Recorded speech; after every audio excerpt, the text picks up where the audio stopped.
నమస్తే. ప్రజెంట్ మనం నల్గొండ జిల్లా చెండూరు మండలం పుల్లేంల దగ్గర ఉన్నాం. సో, మొన్న జరిగినటువంటి ఎదురు కాల్పుల్లో మావోస్టు హనుమంతు అక్కడే ఎన్‌కౌంటర్‌లో చనిపోయినటువంటి వాళ్ళ విలేజ్ దగ్గరే ఉన్నాం. సో, ఇప్పుడిప్పుడే అంటే ఆయన ఒడిషాలో చనిపోయిండు. సో, ఆయన బాడీ మరి కాసేపట్లో రానుంది. ఇప్పటికే పుల్లేంలో సంబంధించినటువంటి గ్రామంలో చాలామంది ఆయనను చివరిసారిగా చూసేందుకు పెద్ద ఎత్తున వాళ్ళ గ్రామానికి, వాళ్ళ ఇంటికి కూడా తరలి వస్తా ఉన్నారు.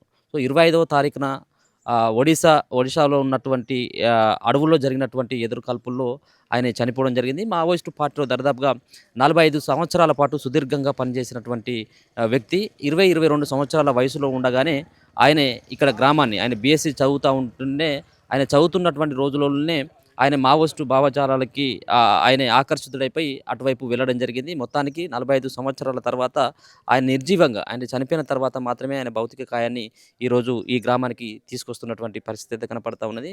ఇటీవల చూస్తా ఉన్నాం మావోయిస్టు పార్టీకి ఎదురు దెబ్బలు తగులుతూనే ఉన్నాయి. పెద్ద ఎత్తున మావోయిస్టులు చనిపోతా ఉన్నారు. ఒక పక్కన ఆంధ్ర కావచ్చు, ఛత్తీస్‌గఢ్ కావచ్చు, ఒడిశా కావచ్చు, తెలంగాణ కావచ్చు. సో, ముఖ్యంగా చాలామంది మావోయిస్టులు ఎదురు కాల్పుల్లో చనిపోతా ఉన్నారు. చాలామంది మావోయిస్టులు కూడా లొంగిపోతా ఉన్నారు. ఇప్పటికే కేంద్ర కమిటీ సభ్యులు దరిదాపుగా 5గురు మాత్రమే మిగిలిపోయినటువంటి సందర్భం కూడా కనబడతా ఉన్నది.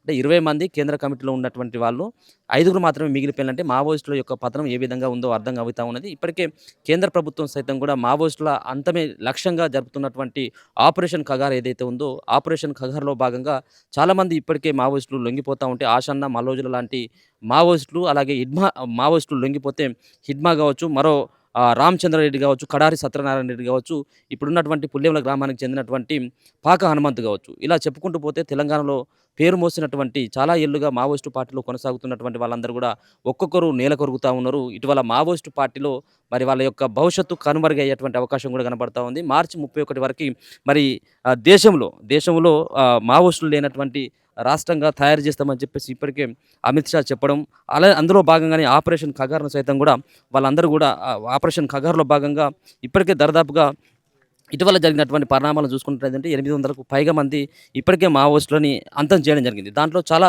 కీలకమైనటువంటి నేతలు అలాగే పేరు మోసినటువంటి ఆహ్, మావోయిస్టులు సైతం కూడా ఇక్కడ చనిపోవడం జరిగింది. ఇదే నేను మొన్న కూడా ఇక్కడికి రావడం జరిగింది. హనుమంతుకు సంబంధించినటువంటి ఇంటి దగ్గరికి కూడా రావడం జరిగింది. అంటే 45 ఏళ్ల పాటు అడవిలో ఉన్నటువంటి ఆ వ్యక్తి ఇప్పుడు ఒడిశాలో జరిగినటువంటి ఎదురు కాల్పులు ఏవైతే ఉన్నాయో దాంట్లో ప్రాణాలు వదిలిపోయినటువంటి ఆ ఇంటి దగ్గరను మరి కాసేపట్లో అంటే దరిదాపుగా 11, 12 గంటల టైంలో ఆయన యొక్క భౌతిక కాయం ఇక్కడికి వస్తదని చెప్పేసి కుటుంబ సభ్యులు కూడా చెప్తా ఉన్నారు.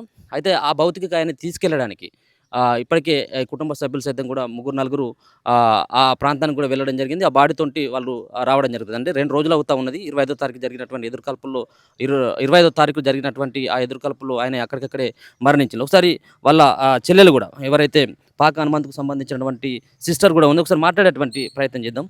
అమ్మ నమస్తే. ఏం ఏం పేరమ్మా మీ పేరు? మంజుల. మంజుల. హ్మ్.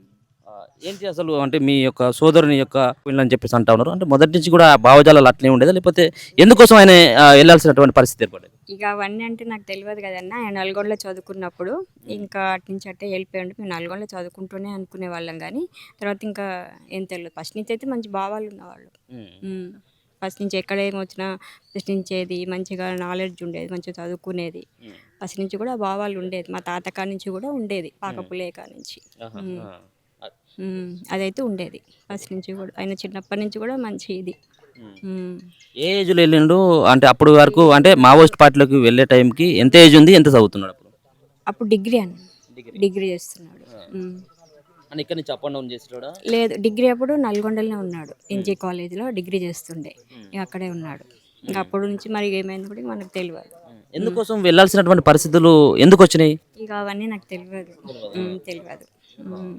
అంటే ఏబీవీపీ నాయకుడి యొక్క హత్య తర్వాత వెళ్ళిండు అనేది రకరకాలైనటువంటి ప్రచారం. అంటే అప్పుడు మీ అన్న పైన ఏమైనా కేస్ అయిందా? కేసు అయితే ఆయన లేడు దాంట్లో. కానీ కేసు పెట్టిర్రు. ఇంకా కాలేజీ వాళ్ళు కాబట్టి కేసు పెట్టిర్రు. హ్మ్. కానీ దాంట్లో ఆ గొడవలలో ఆయన ఏం లేడు. లేడు. లేడు. హ్మ్. హ్మ్. ఎప్పుడైనా ఆయన పోయిన తర్వాత అంటే దాదాపుగా 42-45 సంవత్సరాలు అవుతుంది ఆయన వెళ్ళి. ఎప్పుడైనా మీరు రిక్వెస్ట్ చేయడం జరిగిందా? అన్న రామ్మా అని చెప్పేసో లేకపోతే మీ కుటుంబ సభ్యులు ఎవరైనా గాని ఒక వీడియో రూపంలో ఏమైనా సందేశం పంపేటువంటి ప్రయత్నం ఏమైనా చేసిందా? ఎప్పుడు చేయలేదన్న. అప్పుడు ఈ మధ్య ఈ ఎన్‌కౌంటర్‌లు ఇవన్నీ అయితున్నాయి కాబట్టి మా సారే ఎళ్లి అక్కడ వాళ్ళకి కలిసేసి చెప్పేసి వచ్చారంతే. హ్మ్. హ్మ్. మేమెప్పుడు చేయలేదు. హ్మ్. మాకెప్పుడు టచ్‌లో లేడు. మేమెప్పుడు చేయలేదు. హ్మ్. హ్మ్. ఇప్పుడు మీ తల్లిదండ్రులు కూడా చనిపోవడం జరిగింది. అప్పుడు కూడా ఏమన్నా సందేశం పంపేటువంటి ప్రయత్నం లేకపోతే ఒడిషా ప్రభుత్వానికో లేకపోతే తెలంగాణకు సంబంధించిన డీజీపీ గారికి ఏమన్నా ఉత్తరం ఇట్లా రాసేటువంటి ప్రయత్నం చేసిండ్రా? అంటే తల్లిదండ్రులు కూడా చనిపోయింది కాబట్టి. లేదు లేదు ఏం చేయలేదు.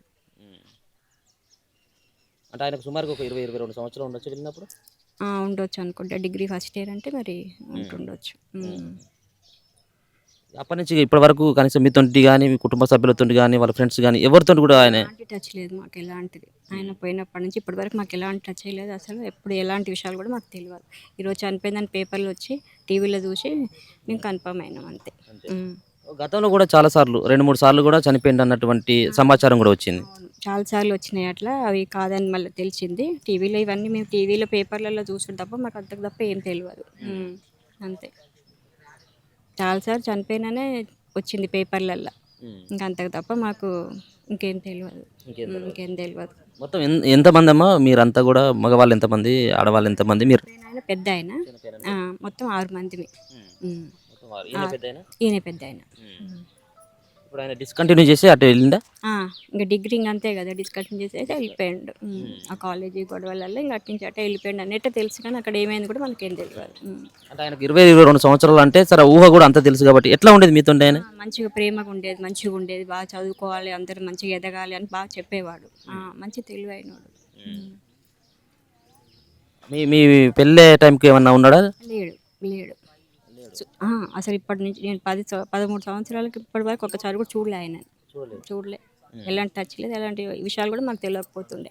ఏదైనా గిట్లనే చనిపోయిండు అది దాని పేపర్లో టీవీలలో వస్తేనే మేము చూసేది, అంతే తప్ప ఏం తెలియదు.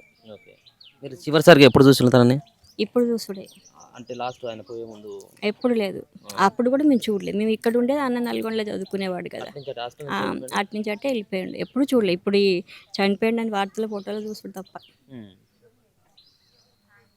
ఎట్లా ఉండేటోడు తల్లిదండ్రులతో? ఎట్లా ఉండేటోడు మీ కుటుంబ సభ్యులతో? ఉండేది చాలా ప్రేమగా. ఊళ్ళో కానీ ఎవరితోటి, ఫ్రెండ్స్ తోటి కానీ ఎవరితోటైనా చాలా ప్రేమగా ఉండేది. చాలా విషయాలు మంచిగా చదువుకోవాలి, మంచిగా డెవలప్ కావాలి, మంచిగా ఉండాలి, సమాజం కోసం ఏదైనా చేయాలి అన్నట్టే ఉండేవాడు. మొదటి నుంచి కూడా మా తాత ఉండేది కదా పాక పుల్లయ్య, ఆయన చాలా ఇదనమాట.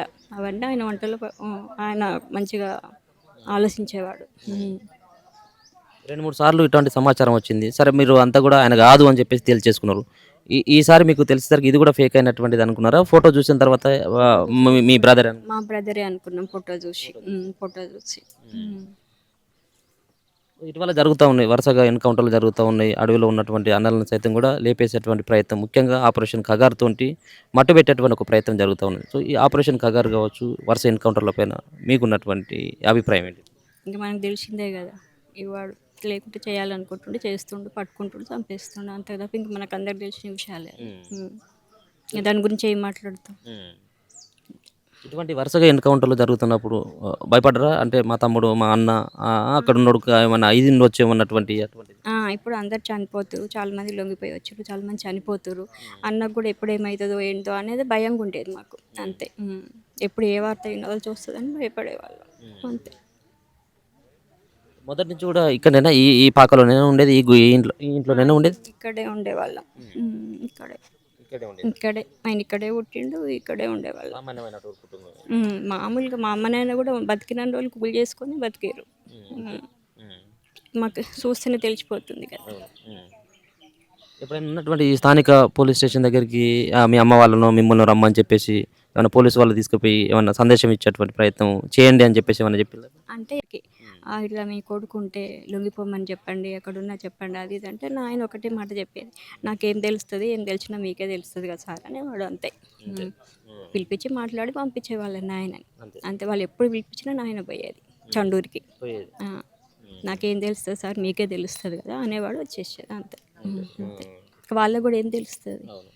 ఇప్పుడు ఎవరెవరు వెళ్ళిన అక్కడికి డెడ్ బాడీని తీసుకురావడానికి? తమ్ముడు వెళ్ళిండు, మా అబ్బాయి వెళ్ళిండు, తర్వాత ఇంకా కొంతమంది ఊర్ల వాళ్ళు వెళ్ళిరట, అంతే. ఎప్పటి వరకు వస్తున్నారు? ఇప్పుడు 10, 10:30, 11 అవుతుంది, అంతే. మీ కుటుంబ సభ్యుల ముంగట ఏమైనా పోస్ట్ మార్టం చేసిందా, లేకపోయినట్టయితే పోయేసరికి పోస్ట్ మార్టం చేసిరట, చేసేసిరట. అంటే ఇంకా పోవటం లేట్ అయిపోయింది కదా అని చేసేసినట్టు. ఓకే. సో, ఇక్కడ ఇది వాళ్ళ సిస్టర్ చెప్పేటువంటి అంశం. వాళ్ళు ఆరుగురు. వాళ్ళు మొత్తం అంతా ఆరుగురు. ఆడవాళ్ళు ముగ్గురు, మగవాళ్ళు గూడా ఆ ముగ్గురు. దాంట్లో పెద్దవాడైనటువంటి ఇప్పుడు చనిపోయినటువంటి పాక హనుమంతే ఈ అందరికంటే పెద్దవాడు. సో, ముఖ్యంగా చూసుకోవచ్చు. సో, వరుస ఎన్‌కౌంటర్‌లు అవుతా ఉన్నాయి. రాజ్యం సైతం గూడా ఇప్పటికే ప్రకటించడం జరిగింది. మావోయిస్టులు లేనటువంటి దేశంగా తయారు చేస్తామని చెప్పేసి. చాలామంది దీంట్లో భాగంగానే ఇక పెరిగినటువంటి టెక్నాలజీ కావచ్చు, ఈ ఈ ఈ వ్యవహారానికి ఇక మావోయిస్టులు తట్టుకునేలాగా లేరు. అడవుల్లో ఉన్నటువంటి వాళ్ళందరూ కూడా కేవలం ఇక లొంగుబాటు తప్పించి ఇంకా మిగిలేదైతే ఏం కనపడట్లేదు. ఎందుకంటే దీంట్లో ఉన్నటువంటి తెలంగాణకు సంబంధించినటువంటి ఒక ముగ్గురు కేంద్ర కమిటీ సభ్యులు మినహా ఇంకెవరైతే లేరు. 20 మంది కేంద్ర కమిటీలో 20 మంది సభ్యులు ఉన్నట్టయితే కీలకంగా తెలంగాణ ప్రాంతానికి సంబంధించినటువంటి వ్యక్తులు, తెలుగు రాష్ట్రాలకు సంబంధించినటువంటి వ్యక్తులే కీలకంగా ఉండేది. ఇప్పుడు కీలకమైనటువంటి ఆహ్, అగ్ర మావోయిస్టు నేతలంతా కూడా ఇలా నెలకొరిగిపోతున్నటువంటి ఆ పరిస్థితి అయితే కనపడతా ఉన్నది. సో, చూసుకోవచ్చు మరి కాసేపట్లో ఇక్కడ ఉన్నటువంటి ఎవరైతే పాక హనుమంతుకు సంబంధించినటువంటి అంత్యక్రియలు సైతం కూడా 10:30, 11 గంటలకి ఆ యొక్క డెడ్ బాడీ ఇక్కడికి వస్తదని చెప్పేసి ఇక్కడ ఉన్నటువంటి కుటుంబ సభ్యులైతే చెప్తా ఉన్నారు. సో, మొత్తానికైతే మాత్రం ఈ ఎన్‌కౌంటర్ తర్వాత మొత్తం యావత్ దేశంలో గాని, మిగతా సంబంధించిన రాష్ట్రాల్లో మావోయిస్టు యొక్క ప్రాబల్యం తగ్గుతున్నట్టుగానే మనకైతే అర్థమైతా ఉన్నది. ఇటువంటి ఎన్‌కౌంటర్‌లు జరుగుతున్నప్పుడు సో, కేంద్ర హోంశాఖ మంత్రి అమిత్ షా సైతం కూడా ఒక కీలకమైనటువంటి ప్రకటన చేస్తా ఉన్నాడు. ఈ ఎన్‌కౌంటర్ తర్వాత కూడా తను ఒక ట్వీట్ కూడా చేయడం జరిగింది. సో, రానున్నటువంటి రోజులలో ఇది ఒక కీలకమైనటువంటి ముందడుగు పడ్డది. మావోయిస్టు రహిత దేశాన్ని తయారు చేయడంలో ఇది ఒక కీలకమైనటువంటి ముందడుగు పడ్డదన్నటువంటి అంశాన్ని సైతం కూడా అమిత్ షా ప్రకటించడం జరిగింది. చూస్తూనే ఉండండి మన తెలుగు.